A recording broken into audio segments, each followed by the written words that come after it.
Welcome back from break. How's everyone? I know that I shouldn't be like sing-songing like that because that's so annoying. Guys, so I'm going to be sharing this. Oh, by the way, can I get input first of all about week 10 and how that's going? How's everything going? We have here Dev, and then Yusuf is going to join us soon. But did you want to share? Yesterday the school's closed, so I didn't get to teach. Come closer so that it can be recorded. Okay. There was no class yesterday for All right. me, so I'm gonna have to do everything tomorrow. Okay. Yeah. So any other comments from folks about like what happened in class? General comment. I think that I went through the slides, not all of them though, because Leslie had told me that Greg had started teaching them and thought that all the future work was a little bit too much. Yeah.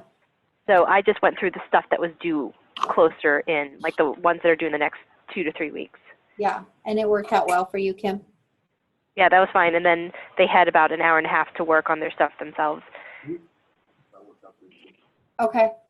Yeah, and I guess me the same way. I think what happened at the time was that one of the inputs that I got from students were, I really need to see deadlines like ahead of time and so on, instead of it jumping in.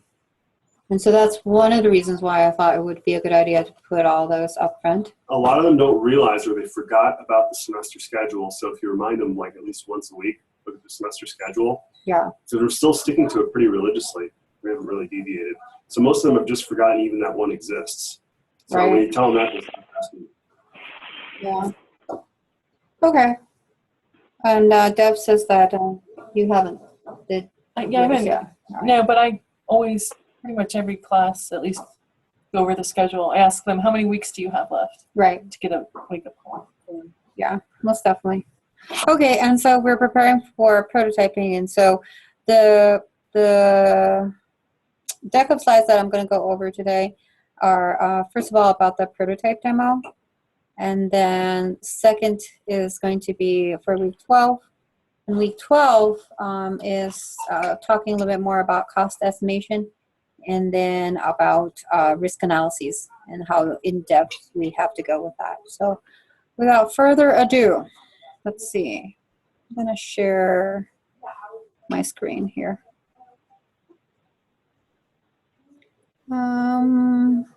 Right.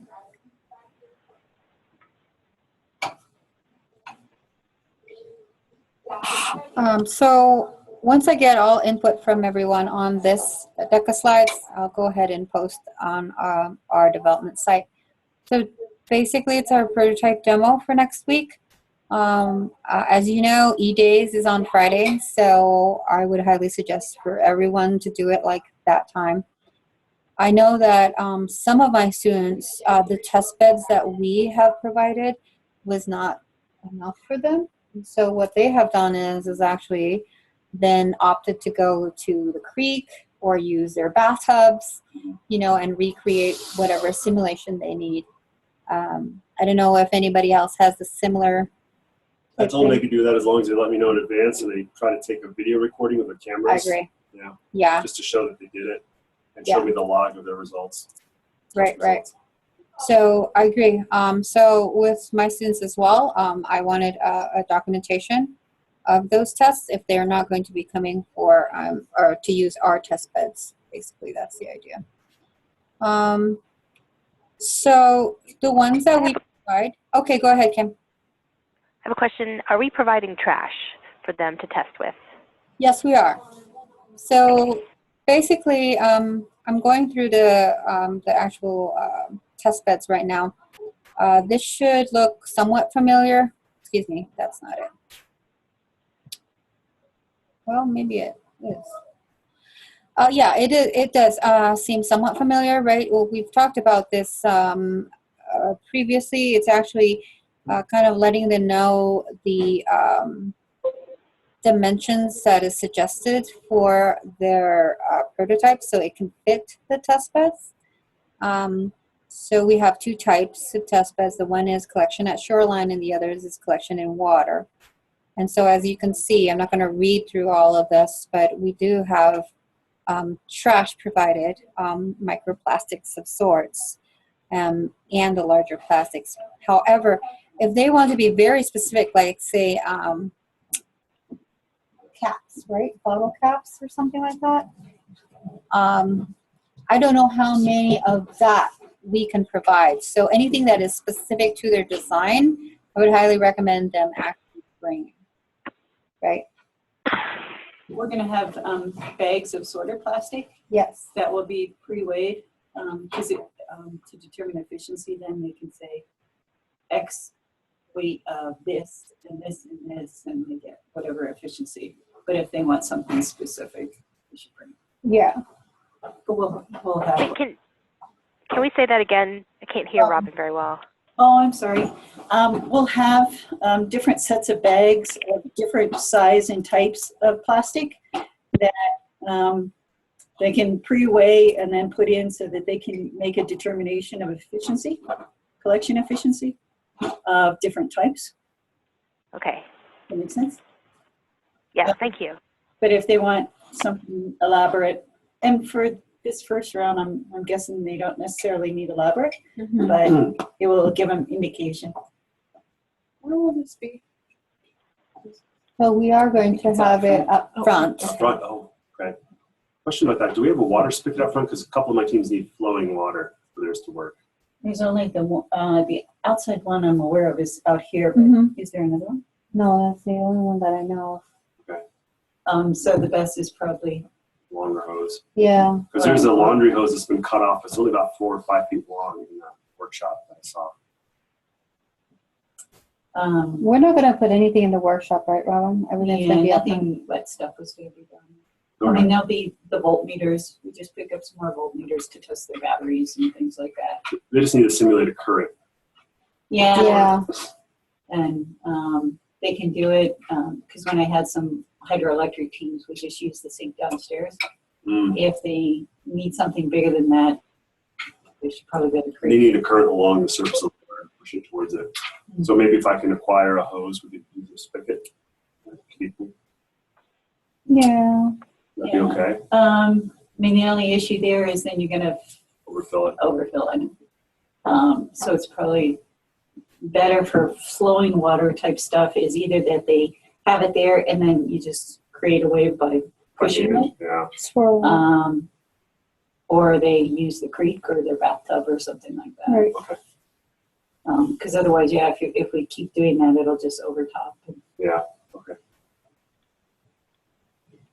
And if we use these, there's not a great way of managing that weight distribution. Oh, the walls. Yeah, and then we'll lose the plastic and everything else.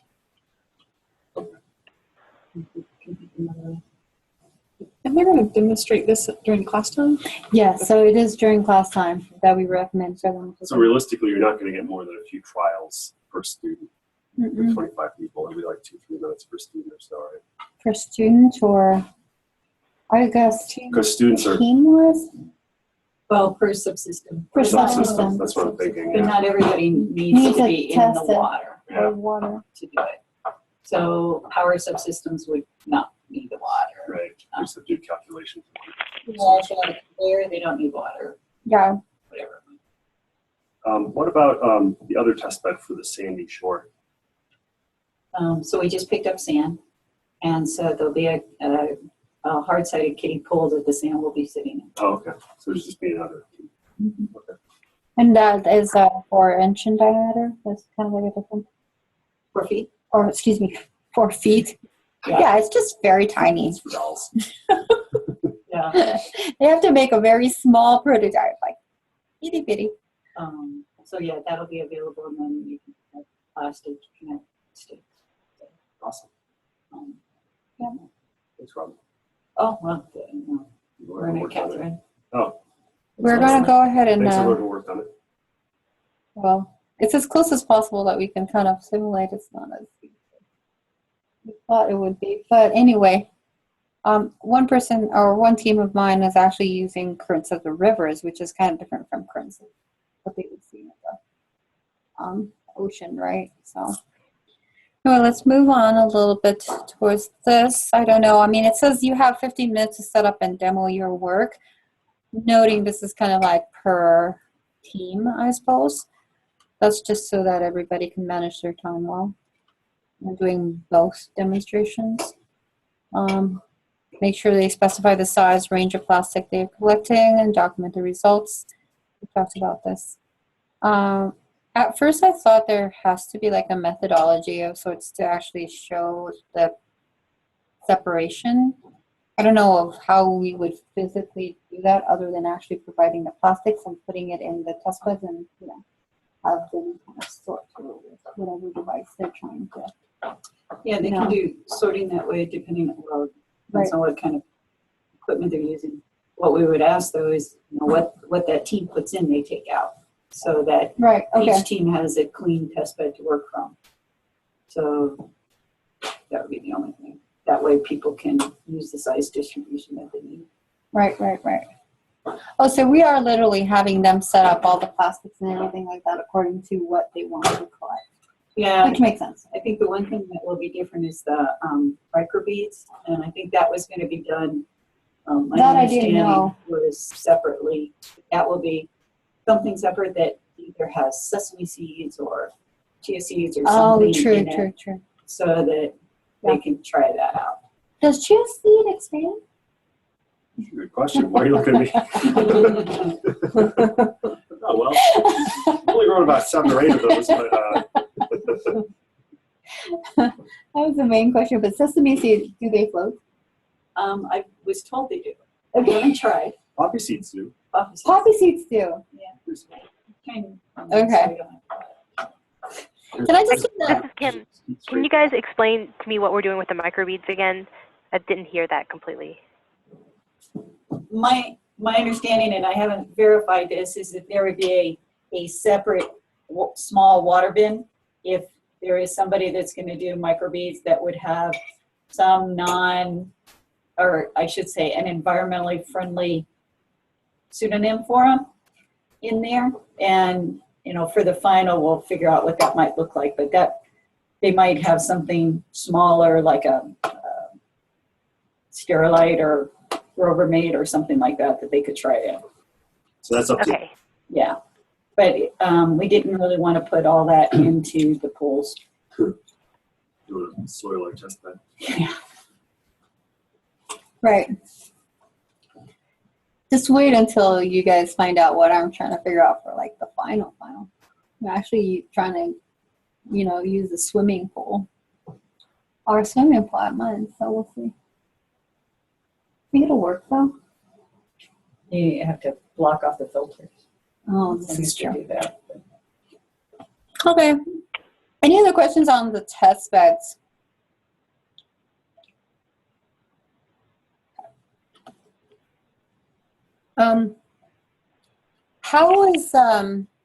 How's like the team development stuff going with your discussion in the classroom? My team all really love each other. Mhm. Yeah. We have great teams this semester, like the best ever. Like, they couldn't say enough good things about each other, how wonderful everybody was, and even if there was any problems, we're working it out. Yeah. Okay. Yeah, I had a love fest. It Yeah. almost made me a little ill. I was kind Yeah, of like, it was like forget really, the comments. because Like, what I'm seeing up here is something a little different. I have like about 1 to 2 individuals who are like weak links, but Mm-hmm. per section, maybe 3 tops. And 2 of those people are dropping, so that takes care of that. So, but as far as like whole teams, they're mostly quite functional. I warned them though that really taxing stuff is coming. That'll really strain the team relationship when they get to these bigger deliverables that are coming up. Yeah, But they seem to be fine so far. agreed. Yeah, they're It very wasn't like this positive. last semester at the same time though. I My mean, teams were definitely weaker last semester. Yeah, I was a weaker guy. no, not at all. I think it's more as well that we actually took account. Robin slides? I don't know. Do you think that helped? Those are like the team building slides that we've been using in class. The DISC personality Yeah. tests. And, And also, who knows? 'Cause we didn't take the pulse this time last semester. We didn't do it till the end. So yeah. maybe they were hunky dory in the middle of the semester at first, and then they got terrible at the end. I don't know. Oh, this is true. I don't think so. I think my teams were actually not as functional last semester. It's project Yeah, driven totally. too, do you think? It could be, this time from the get-go though, I emphasized, if you're not doing your work, I'm going to find out. You're going to be punished, basically. Good job. Right. Good job, Deb. Yeah. You will be punished. Well, okay, so the reason why I'm asking is because we do have just one very simple deck of slides that we want for students to kind of like to understand. I am actually going to try to show it to you here. I'm going to have to stop sharing that one. I'm going to share another screen. So Robin Steele has graciously put together an accountability letter, and we discussed this earlier before this meeting, that this would be a good time to actually introduce or interject this. She also has a script there that you can read very carefully. And so, I love how she uses Vincent as one of the persons there. I've never heard of a Vincent in any of my classes. I thought that was funny. Anyway, go ahead and use that example if you'd like, but this is basically kind of like a interjection of why is it important to work in a team, and the emphasis on accountability.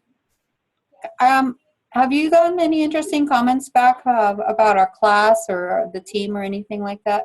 People in out there, Danny or Alina or Kim?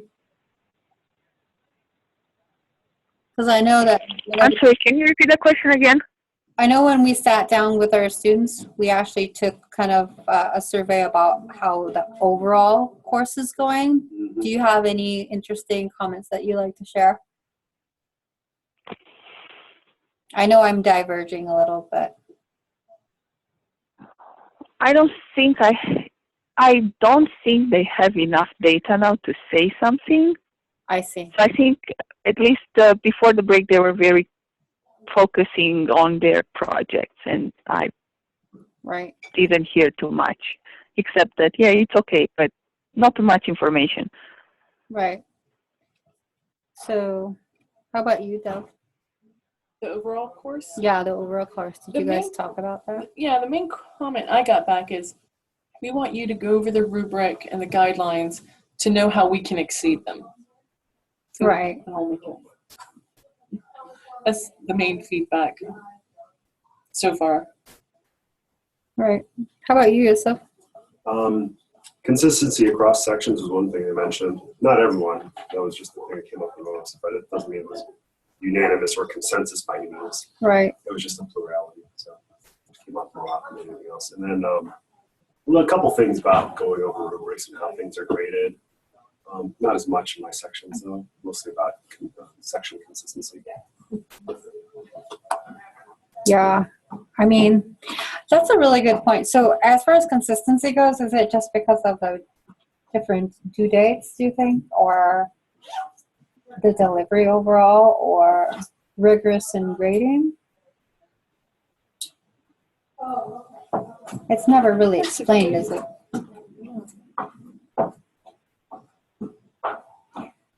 Because go ahead. I was going to say, I think one thing we can do, this isn't really about grading or anything, but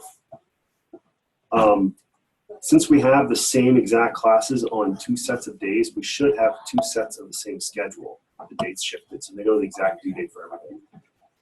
Especially for a program this large, that's something we can do. Like we'd be like next year, we'd have a Monday, Wednesday set of calendars and a Yes. Tuesday, Thursday set of calendars. Yes. And it would be easy to do, just change all the dates. The first day, second day thing would be the same. Yes. And that might alleviate some of that. Because they're kind of like, oh, it's the week of the 11th of April, but what day is that? Oh, project day 2. Let's see, that's Thursday. So 12, so it's kind of Yes. takes out some of that confusion, I think. Yeah. So just as a reminder, our scheduling next semester is going to be a little bit different, right? I think it's gonna be And great. so I think it's going to be awesome. Every class will be the same length, Yeah, for fall. 75 minutes per class, regardless of what class it is. Yeah. So if you've done a little bit more of what that is looking like, can you kind of like share as a preview? So I guess based on what Leslie told me, there's push for us to like standardize and be like the rest of the university. And I guess the way we have it currently, where graphics is linked and scheduled at the same time as the project side of the class, because of that, it's like they're scheduling 3 slots that kills like 4 slots throughout the week or something crazy like that. I don't remember the numbers. So what we're going to do is, I think it hasn't been finalized by Leslie yet, but she was suggesting that we're probably going to have graphics listed as a separate schedule from the project side. And the project side will always be Monday, Wednesday, or Tuesday, Thursday, 75 minutes a piece, whether it's the first day or the second day, rather than an hour and 50 and 50 minutes. And which is much better than what was originally pushed on us, which was to have like 2 sets of class lengths, which would have been a mess. So one class would have met 3 times a week for 50 minutes. Another class would have met twice a week for 75 minutes a piece, for a total of 150 either way. But that means we have to break up all our curriculum into 50-minute chunks and 25-minute chunks and then ram them together somehow. Right. So because we're able to consistently do 75 minutes across the board, every single activity we do, every single slide will always be designed for 75 minutes. Yeah. So that makes it easy. And you helped figure that out. So thank you for that. No worries. Anytime I see something on a spreadsheet, I'm like, oh, let me work on this. I like spreadsheets. Our expert here. And streamlining our peer review and everything. So I like how you did that and added the comments, and we actually were able to actually share the comments with the students. So the students got real good feedback on that, is what I thought. Okay, so like I mentioned in there earlier, is week 11, which is next week. That Friday, we have E-Days, right? So that basically then relieves us from actually doing any type of workshop. Instead, we are going to go into week 12. That is yet the following week. We are going to go into talking about the costs of materials, risk analysis, and a little bit preview of what the final report is going to be looking like. So in terms of the slides, it's exact same of what we had before, basically. Just pointing out, you know, the fixed cost, variable cost, what we are looking for on those. We have an example of materials list with costs. I think this is a pretty good example. And I know we actually then, okay. So one concept that we'd like to emphasize is kind of the value proposition of what the design is about. And so cost is just one value consideration. But in the end, in the final report, they also need to talk. Okay. They also need to talk about, you know, what else of the value that their final design will be bringing. And so one thing to think about this, and unfortunately we don't have like a common baseline that we've done before with the previous project, is think about like if the design doesn't perform as, you know, whatever there is commonly done out there, or does not add any value to whatever design is already out there, then why do your design? That's basically the logic to that. And so there has to be a paragraph or two that talks to the value considerations of their design. So this is just a primer. The very beginning is talking about cost, obviously. But other than that, you know, you can as well have them look into safety of operation. That's one thing that they might have really delved into, and or ease of operation, sustainability, or, you know, like the type of energy that they're using to actually mobilize the their device. Does anybody want to add anything to that, like value considerations? Unfortunately, Robin left, so. Yeah, she's good at cranking those out. Yep. Baseline and stuff. Yeah. I've yet to find a really good baseline to share with everyone. I don't know about you, Yosef. The only thing that's really been implemented that I found was a 21-year-old kid who's Yes. done that thing. Doing the V. Yeah. Mm-hmm. And there have been a couple of inspirations based on that. But for the most part, people are basing it on other collection approaches, or like sifting sand and stuff like that, Mm-hmm. or they're like looking at a couple of products that are out there, but they're not really mass market yet. Right. Like the And I that, know what it's called, the CBIN. A couple Yes, teams were the inspired CBINs. by that, but most teams are kind of like, they don't really have too much of a baseline. and I feel that I mean, the project is as wide possibilities that we can think about at this point that, they have to find their own type of quote unquote baseline. Yeah, So, like, is it better than nothing? Right? yeah. Or you're gonna burn a ton of diesel fuel. Right.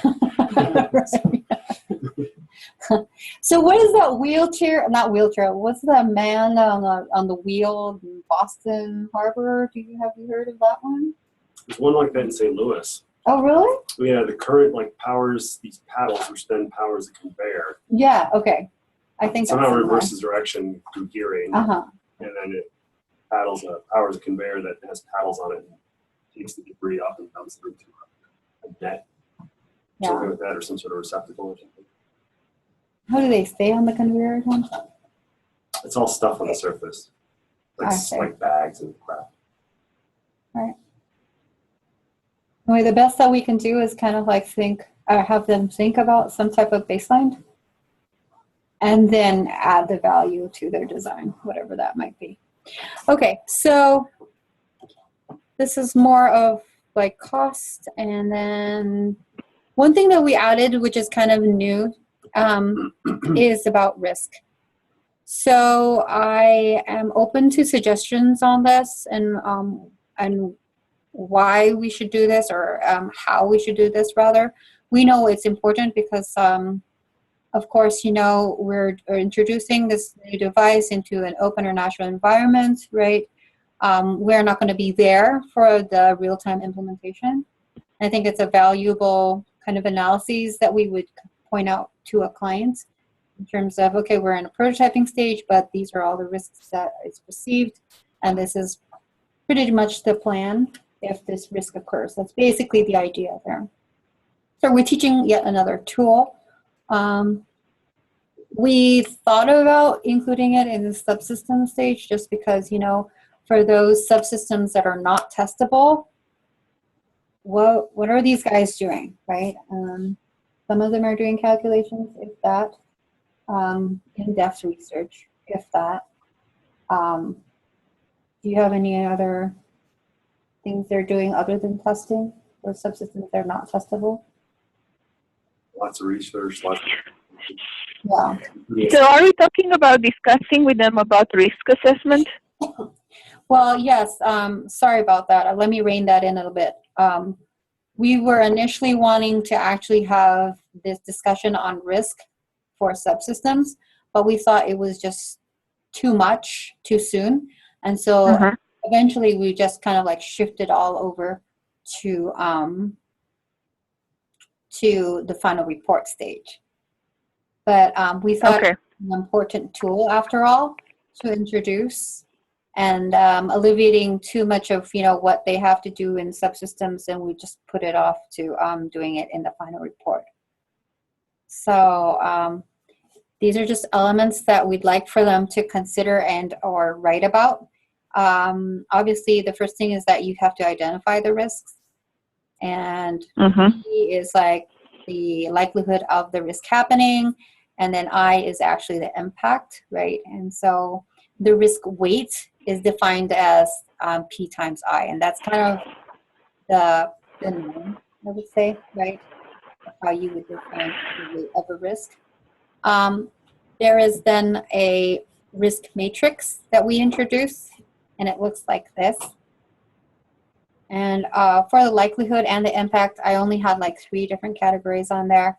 And so then they would map it, where exactly would they have that risk, be associated with. If it's a low risk, it can have a minor impact, and the likelihood of it happening is very likely, right? So that would still be considered a low risk. But immediately then after doing that, right, I'm kind of putting them into all those different categories, all the different risks, put in all the different categories. Then you start talking about what to do with it. Okay. So these are the 3 different examples that we kind of had them choose from. You can either accept it, you can either avoid the risk or mitigate it. Okay. And so we made definitions of what all those mean. accept, avoid, and mitigate. Okay. And then on the fourth point there, what is mainly what we're saying is that if you then accept or mitigate, right, then we'd also have to list a contingency plan should that risk happen. I guess that's kind of like where it's coming from. Okay. Thanks. Yeah. So first question is whether or not this is too complicated. Is there going to be an activity that we can do with them in class to reinforce it, or is it just the slides? That's a good point. Should we make a how would we do that though? I don't know. There should be some application of it though. There should be definitely some activity. Otherwise, you're not going to really remember it. Does anybody have any ideas? I sort of introduced this earlier on before their project proposal. So I told them to think about, ways to make this safer for the marine life, for the users, and, as much as they can think about it. So I started this earlier on. Good. With just ideas. Good. But, the risk assessment and the mitigation and so on, that's the different level. Yeah. I think they're already thinking about it qualitatively, but we haven't. I guess I see Alina's point is they've already been thinking about it from a qualitative standpoint. But not so much making it as an assessment of and or contingency. Like they're supposed to write to it, but they're not. We haven't specified anything beyond it yet. Right. I don't know. So is this going to be part of their write-up final report, having a risk assessment and mitigation plan? I'm sorry, Kim, I missed that. Are we, so in their final report, are we going to require them to have a section for risk assessment and mitigation? Yes, and so this is the reason why we bring this up now, is first of all, I think Leslie feels very strongly about having that included, okay? And so it is one item that will be then evaluated in the final report. I guess that's kind of like the decision. I think that sounds good. I think that if you could actually, like Alina was suggesting, talk about, have the students start thinking about risks with their current projects sooner rather than later. But then another activity, if you're looking for a basic activity that you could do something like have a scenario where you've got an unsafe workplace. So I'm doing my electrical training right now. It's very straightforward, but it's like if your extension cord has a break in it, you can see the wires in it.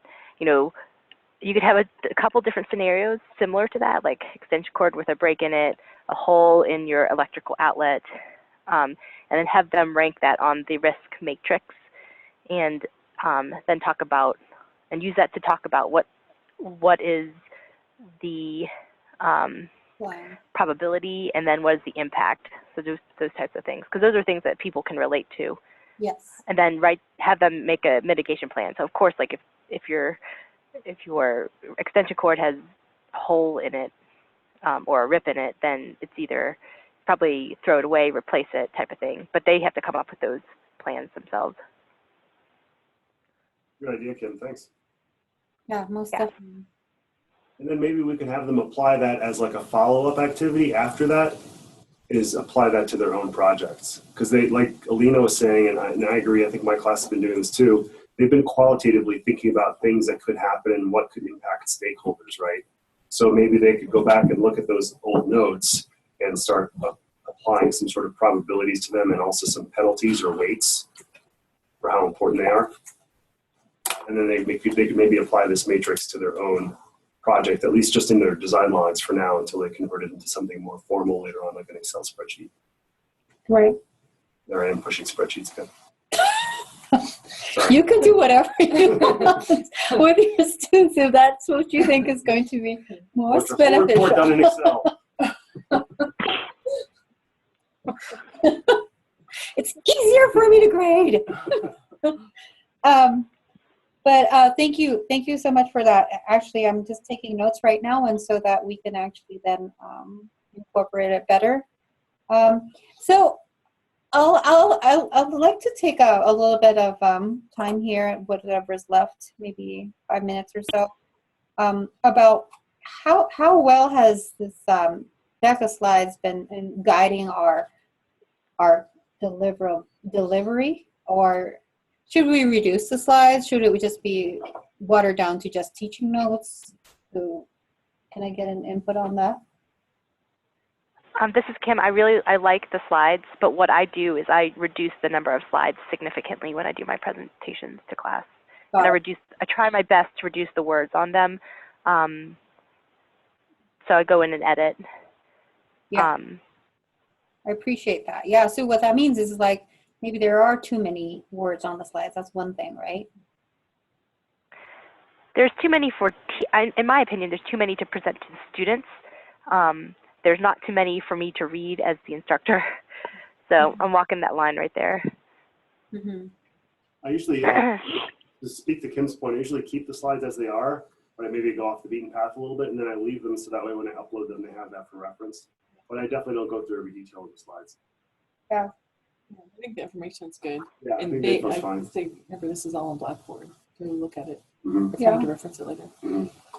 Yeah, because I feel like the same way. I mean, even having done the slides together with Leslie, I feel that a lot of times what I do is that I actually then have them reference it, but still have that first 10 or 15 minutes just talking, maybe lecturing, if you will, and not very much dependent on the slides.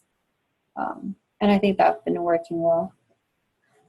So let's just consider this, and I think I mentioned this as well. In the Yammer note from Greg is that these are teaching notes for us, and just to kind of like make sure everything's consistent. I know Yusuf, you have to leave, so thank you so much for Thank your you so input. much for hosting us. Yeah, Bye, everyone. bye, Yusuf. But we'll continue to make this better, and if it helps for instructors to actually just have it like what Kim was saying, as more of a way for teachers' notes. Maybe we can look into a format of doing that instead of actually throwing slides to you, I don't know. That's just a thought. Any other input on that? Okay. So just a reminder then, that Friday, I believe subsystems report is due that Friday, meaning week 12. So what date are we then? I think we're talking about April 8th or so.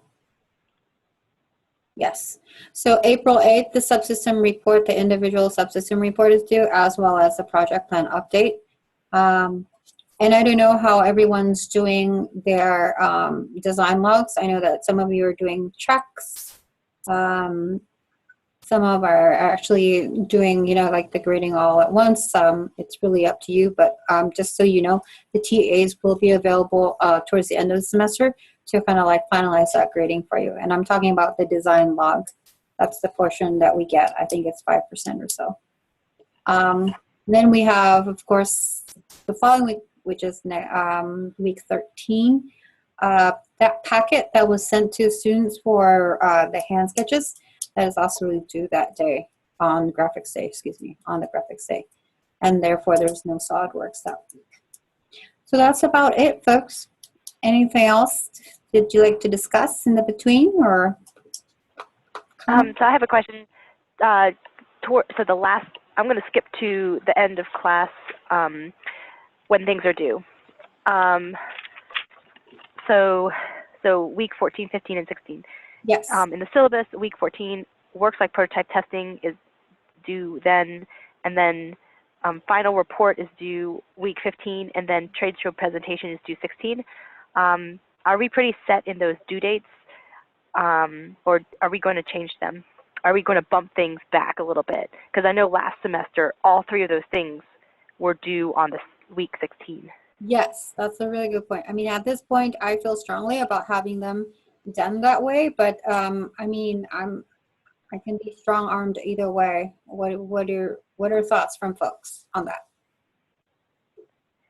So last semester I did week 15, the works like prototype testing, and then the final report and the trade show presentation were due on week 16.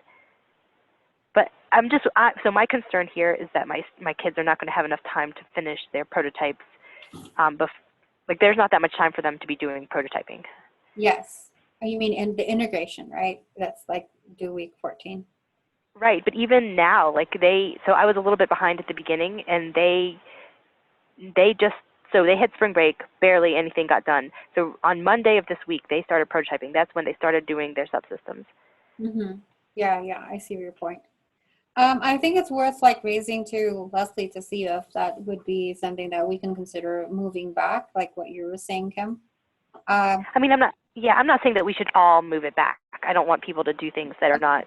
I'm just wondering if anybody else is considering moving it back. But it looks like Myrna, you're going to keep it the way it is, Well, as written in the syllabus. Yeah, the reason why I say that is that we have to be kind of unanimous on this, because if we were to kind of like create the test beds for our final working prototype, then it would be where, everybody has to do it in the same week. Like say if we are going to use the facilities up in the rec center and use a swimming pool, if you will, then first of all, I don't even know if that's beneficial, right? If that adds anything to what they're trying to do. But if we go that route, then we want to make sure that everybody's kind of doing it on the same week, because we have to reserve for the same week and everything like that. So this is something that does have to be unanimous, I think. But I think you raise a really, really good point. And I know that, because of snow days and everything like that, some of us are just kind of on that balancing act of, okay, where are these kids at this point? And how focused are they with work? And definitely they are not all on the same page. Yes. Because of there's snow days. There's snow day before the break. There is yesterday. So Yeah. It really depends. Right. So like whoever had class on Monday, probably they started building. I did not see them this week. I'll see them tomorrow. So they will start probably this weekend. So that's, Mine, yeah. Or a couple of mine. I have no idea how it's going to go. But Kim, I think the point is like we have to wait and see how it goes and decide probably later. But again, I will not be really bound to these dates because I don't know how it's going. I see what you mean. Yeah, I mean, Alina and Kim, I think, it's worth looking into and making pretty much a unanimous decision, like I say, because students hate it when one section does this and the other section, does that, even when it comes to something like this. So, of course, then I think this is really important to mention and talk about. So, is everybody going to be there for tomorrow as far as the E1 faculty meeting at noon? Yeah. I will not be there. I have class. That's true. Sorry, Alina. Kim, I have class from 12 to 2, so I cannot make it. Right. Kim, are you going to be there? I'll be there, Okay. hopefully. I mean, I'm planning on being online, calling in. Yes, at least online. Well, the Is reason this going to be recorded somehow or? yes, most definitely we'll try to have it recorded. Well, actually, I'm Okay, good. Good, thank you. my roomie here. I don't know. I'll ask her. But the reason why I'm asking is because maybe tomorrow would be another good time to actually talk about this, so far as our scheduling and consistency and making sure that everybody's on the same page, at least across sections. As Okay. dates on 14, 15, and 16, right? Yeah. If I was going to put in my vote, I would put prototype testing on the 15th, and then on the 16th week, I would do the trade show and the final report. Got it. And as well as, and there's the other thing that I kind of want to mention on the side, maybe on the 15th, I know for sure that they're going to have the SOLIDWORKS exam I know it's unfair to kind of say, you know, well, all their attention is going to be one way or the other. But in reality, that's kind of like what's going to happen. So maybe that's why it was spread out a little bit because of all the other different things that are going on in their lives. Oh, gotcha. So That week makes sense. 15 is SolidWorks exam. That's I know for sure. So this is really, really good information, and I think that, you know, Leslie needs to make these decisions soon. And so if for whatever reason I forget to mention, can one of us kind of like say, hey, you know, let's think about this more deeply and make a decision? Yeah. Good. All right. Well, it's about Sounds good. time. And I hope you enjoy the rest of your day, guys. Thank you so much for joining, and you know, continue the discussion offline if you have any other concerns on this. Okay. Okay. Super. Thank you. Have a good day, everyone. Thanks. Bye. Thank you. You too. Bye.